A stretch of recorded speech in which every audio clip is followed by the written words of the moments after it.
Et par Prosper Mérimée, son chef-d'œuvre même. Bonsoir Benjamin Lacombe. Bonsoir. Alors ce chef-d'œuvre, vous l'avez illustré dans cette version très sombre, hein, parue aux éditions du Soleil. Voilà, pour le jeu de mots, mais bref. Sa mantille apparaît comme une toile d'araignée. D'ailleurs, le ton est donné dès la couverture. Alors je ne sais pas si nos téléspectateurs peuvent le voir, mais elle est très étonnante, cette couverture. Elle est en relief. Elle est brodée. C'est un peu une difficulté technique, parce qu'il n'y a que 3 livres dans le monde qui ont de la broderie comme ça.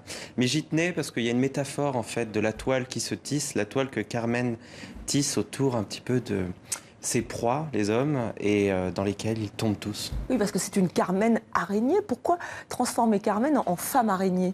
Parce qu'en fait, la dimension animale du personnage, il vient même de Mérimée, de la façon dont il la décrit, dont il décrit sa mantille, avec ce jeu de mots proche d'une menthe religieuse qui va dévorer en fait ses mâles. Et j'ai voulu aller vers cette espèce de métaphore d'une femme qui est tellement séduisante et dangereuse qu'elle en devient un animal que l'auteur a du mal à comprendre. Oui, c'est vrai, il la compare au diable. Vous la voyez vous aussi comme un diable, une sorcière ? Ah non, tout le contraire. Je pense qu'en fait, c'est vraiment une figure féministe.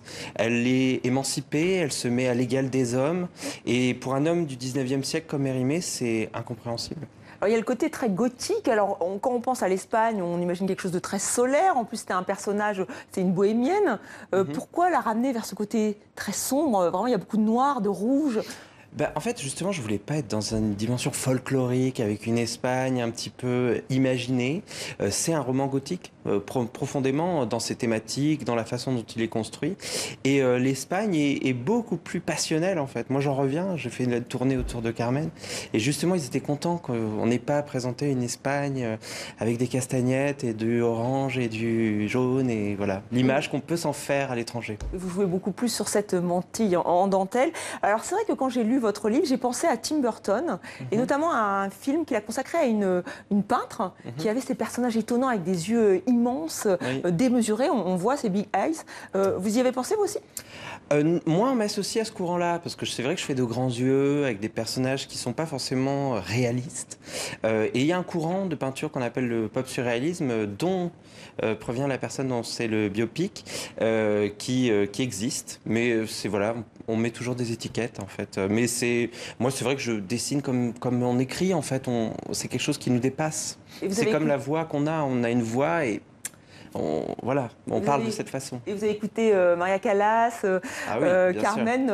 Mais pas pendant la réalisation, parce que c'était vraiment le roman de Mérimée qui est un petit peu différent de l'opéra de Bizet. Donc je voulais surtout pas, je voulais que ce soit ce texte-là qui imprègne ce livre. Alors, on pense évidemment à d'autres influences artistiques, l'araignée, Louise Bourgeois, ou alors peut-être aussi Redon, avec ses araignées étonnantes.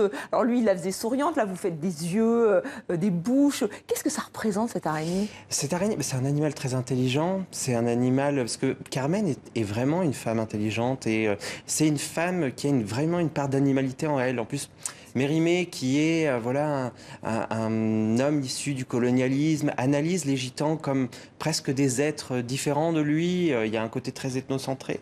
Et il la décrit presque comme on décrirait un reportage animalier. Et c'est ça qui m'intéressait aussi, c'était de montrer cette dimension-là, mais en même temps son intelligence. En fait, c'est un animal qui tisse sa toile et qui dépasse. Et ce qui est fort avec Carmen, c'est qu'elle a dépassé complètement son cadre. C'est un personnage qui a dépassé cette œuvre, qui est devenu un opéra, et qui est devenu un personnage qui a infusé dans toute la culture. Beaucoup de gens connaissent Carmen sans l'avoir jamais lu, sans avoir jamais vu l'opéra, et c'est sa force en fait. Oui, vous évoquez même Stromae, qui a fait une reprise de Carmen. Vous l'avez dit, hein, vous revenez d'Espagne, ils se sont appropriés Carmen ? C'est un personnage, une figure, un mythe ? C'est une figure, c'est un personnage profondément espagnol. Des Carmen, il y en a un nombre incalculable en dédicace. Et c'est impressionnant de voir comme c'est un personnage auquel ils sont très attachés en fait. Et vous avez eu envie aussi de vous adresser à une certaine jeunesse, que c'est vrai qu'on quand on voit ce mouvement gothique, on pense aussi au manga. Ça vous parle ? Ah bien sûr, moi je fais partie de cette génération qui a été élevée au manga, et c'est vrai que je trouve intéressant en illustrant des classiques de leur permettre à un public qui s'y serait pas forcément aventuré, parce que parfois le livre impressionne, parfois du fait qu'on soit dans une société d'images, une génération qui a été habituée aux images, y entrer comme ça dans des classiques par les images. Beaucoup de gens viennent me voir en dédicace, me disent j'avais jamais lu Notre-Dame de Paris, j'ai jamais lu Poe, et je l'ai lu avec cette version et ça m'enchante. Et comment vous l'avez peinte? Est-ce que vous peignez, vous dessinez? Je peins, Quel est le travail que vous faites? En fait, dans le livre, il y a deux techniques. Majoritairement, c'est de la gouache et de l'huile sur papier, un peu traditionnelle. Et il y a des techniques à l'encre et il y a une technique de vernis sélectif noir sur noir pour faire apparaître en fait, cette métamorphose de Carmen en fait, qui apparaît voilà, tout au long du livre. Et l'histoire se termine mal, mais ça, je pense que tout le monde le sait. Merci beaucoup, Benjamin Lacombe, d'être venu sur le plateau de 64 minutes. Donc, je rappelle ce Carmen très sombre aux éditions du Soleil. Un très beau livre. Noël est passé, mais ça ferait un très beau cadeau. Merci. Merci.